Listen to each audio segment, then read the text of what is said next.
it's not just 3-0, it's the way the 3-0 has shown itself in 3 games and the last 2 weeks in particular against Louisville on the road and against rival Florida State. Talking Miami football, we got Paul Scoop on the U to break it down. And please join Paul right here on YouTube. You'll be able to check out the banner so you can just plug that into the search title and follow Paul and his take on the Canes. Paul, how you doing tonight? Mark, I'm doing very well. Thank you so much for having me on your show. I used to be one of the listeners, when I used to listen to MarkRogersTV on YouTube, and I was wanted to make a YouTube channel, felt like my voice needed to be heard, and I just hope people to listen and watch. If anything, just build a small community to talk Canes football, and I'm talking Canes football with you now, man. It truly is kind of remarkable. I started this YouTube channel like 2 days ago, marking 2 years. So to be with you now, Mark, it truly is incredible, and thank you so much for the opportunity. I'm very grateful. Well, there's no question you looked at me and said, I can do that a lot better than that guy. I got to start a YouTube channel of my own.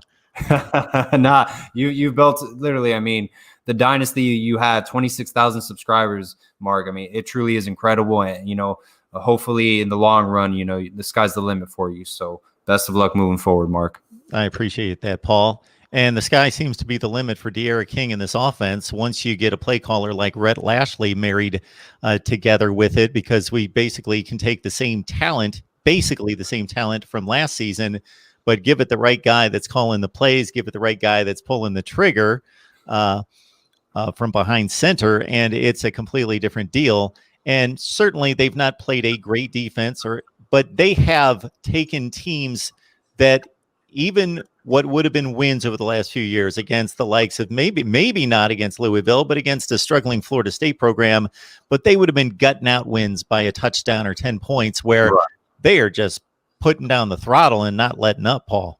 Yeah, no, definitely. I mean, look at the state of the program last season. We lost to Louisiana Tech in Shreveport, Louisiana. We got shut out 14-0. We had one of the worst offensive line units in Power 5 football. I think Florida State was worse than Miami, but pick your poison on that. Both were extremely awful. So Miami truly, I mean, they've come such a long way. 3 games into the season, we have the most total offensive yards, most total passing yards, and most total rushing yards in the ACC. De'Ara King is on pace to have over 3,000 passing yards and 1,000 rushing yards. This is like the Joe Brady effect at LSU, but for Miami with Rhett Lashley. I mean, he's done an incredible job. Gus Malzahn, his former high school coach and former head coach down at Auburn when Rhett Lashley was the co-offensive coordinator, already stated Rhett Lashley is one of the best OCs in college football right now, if not the best. I mean, Miami should have done this 10 years ago, Mark. If we had an air raid, fast-paced offense, throw in Mike Leach, a Cliff Kingsbury, a Rhett Lashley, I mean, I think we'd have a couple ACC title games in the past 10 years, at least win a couple. I mean, that's really what's been missing at Miami is this electrifying offense. Yeah, because ever since 2016 and certainly the 2017 team, if you look at the defensive metrics, yes, whether the advanced metrics, the points against, the yards per against, you don't have to go too down far the national list to find the Hurricanes. And when you marry all those 3 and outs and that poor field position from having to punt in your own end against the defense, well, they finally get worn down. And the conclusion has been 6 and 7 losses the last 2 years. Exactly. We got Paul on the line from Paul Scoop on the U. Want you to put that in the search bar and search him out here on YouTube. He's joined us a few times to talk college football, talk Miami, and talk up the Canes with, of course, the huge matchup against Clemson coming up. And there's been 2 different times over the past 2 games when it hit me, this is a different Miami offense. And they really speak to what you just talked about, Paul. One was when they were showing a replay and they couldn't get back fast enough to show the snap of the next play. And I was like, this didn't happen before. This did not happen under Dan Enos or Mark Richt calling the plays, where they were up and at them and the defense was on its heels. The second one was the play that scored one of the first touchdowns in the third quarter against Louisville that went to Jalen Knighton. Yeah. They snuck him out of the backfield. Beautiful. That had nothing to do with Miami having superior talent.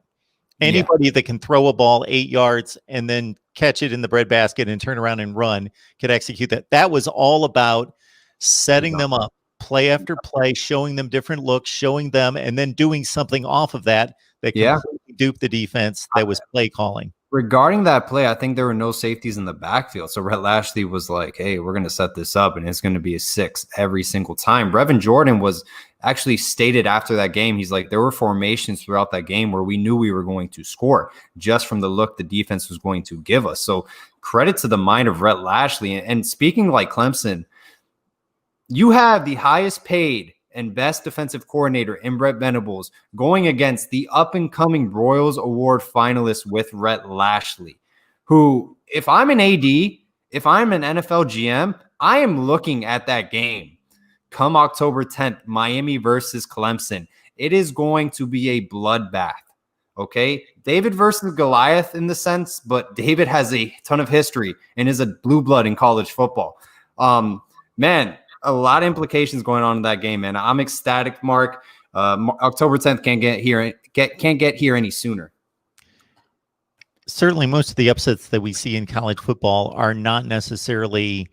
As I was going through team by team, whether it be in the ACC or around college football, I was receiving a little bit of criticism for some of my projections and predictions, and I was reminding people that I've run the numbers every year in regards to upsets in the Power 5, upsets in the top 25, and about 20 to 22% of the games are upsets.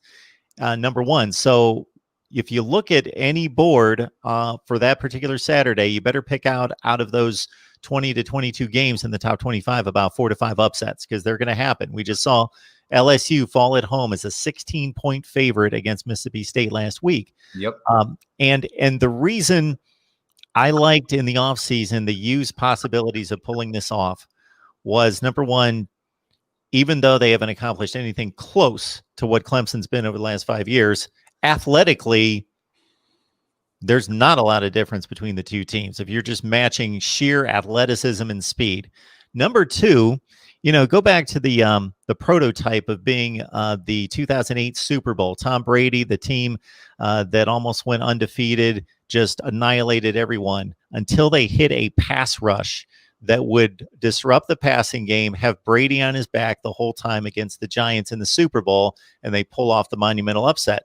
And that's what I saw when I looked at Jalen Phillips, Quincy Roche, and unfortunately it's not going to be Greg Rousseau, but they still have elite defensive ends. They can get the pressure on the quarterback, and that changes a game. Also, as well, I mean, the Battle of the Trenches is going to be a major, major matchup. I mean, Clemson lost 4 starters, I believe, from their offensive line.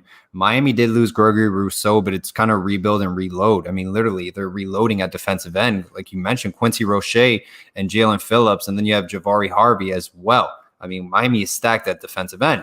Not to mention, Nesta Silvera, defensive tackle, is probably the best he's looked in his whole entire Miami career. And then we have a redshirt freshman, Jared Harrison Hunt, who already has 2 sacks this season. He's going to take over the defensive tackle position. He's a redshirt freshman. It really is going to be an interesting matchup. I mean, as we've seen in the past, get to Trevor Lawrence and wrap him up. He's a very good runner. People think he's just a pure pocket passer. No, once he rolls out of that pocket, he takes off. He is a threat, specifically in the red zone and inside zone reads. He's 6'6", 240. He is a monster. He's a tank. To bring him down is not easy. That is a big body. Very good runner as well with Trevor Lawrence. Wide receiver core, they do have Amari Rogers. They did lose T. Higgins. Justin Ross is out for the season. But, they also do, I believe his name is E.J. Williams, a true freshman.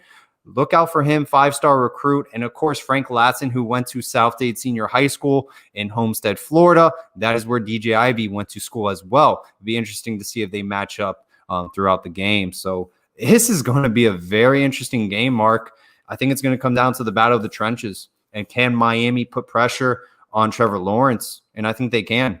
And plus, that Brett Venables matchup with Rhett Lashley, I'm really curious how this offense succeeds against the best defensive coordinator in college football. Yeah, there you go. Clemson taking on Miami. Of course, the Tigers have a wealth of big game experience over the last 5 years. So these guys have been through it. This isn't going to phase them. I don't expect it to phase Miami either. These kids will get out there and they might be a little nervous, but they'll get a hit in them the first 3 plays of the game and they'll be ready to go. You do make a good point about Trevor Lawrence as a runner because he's not going to wow you like he's Michael Vick or somebody like. But Ohio State learned in the playoff last year that even though they were superior up front and they shut down Clemson's running game, their traditional running game, and they shut down their wide receivers, they have elite wide receivers, and Ohio State was even good enough to shut down their pocket passing game that Clemson played off of that, and they suddenly made Trevor Lawrence a runner, and they took Travis Etienne. He couldn't run the ball from the backfield. They made him a wideout. They made him a go-to guy out of the backfield, and they just switched up and went to plan C or plan D and got the job done in the fourth quarter. So it's going to be fascinating. That's a great point. You brought up Travis Etienne because Miami, I don't know if you knew this, Mark, but they gave up 9 chunk plays of 10-plus rushing yards against Florida State. Now you're facing the best running back in college football, one of the best in Travis Etienne, who's averaging 6.8 yards a carry.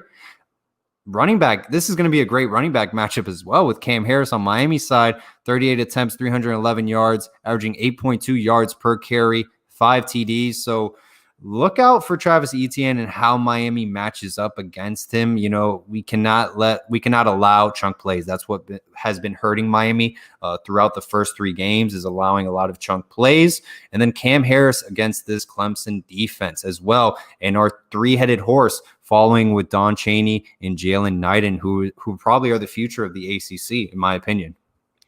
We're getting you set for Clemson in Miami with Paul from Paul's Scoop on the U. You see the banner right there. You just take that, you put it right in the YouTube search, and you're all set to check out some more Miami content. I've got Clemson people coming on here, so you might get mad about that, folks, but we're going to give you the other side of it as well. Cam Underwood, State of the U, the wholesome one. We've got, we're loaded up on Miami content, so please subscribe right here. And again, get over to Paul's channel and subscribe there as well. Paul, we appreciate you stopping by, unless you have anything else to throw at us. No, nothing else, Mark. Thank you so much. Best of luck moving forward with your YouTube channel. The sky is the limit for you, and it's always an honor to come on the show with you.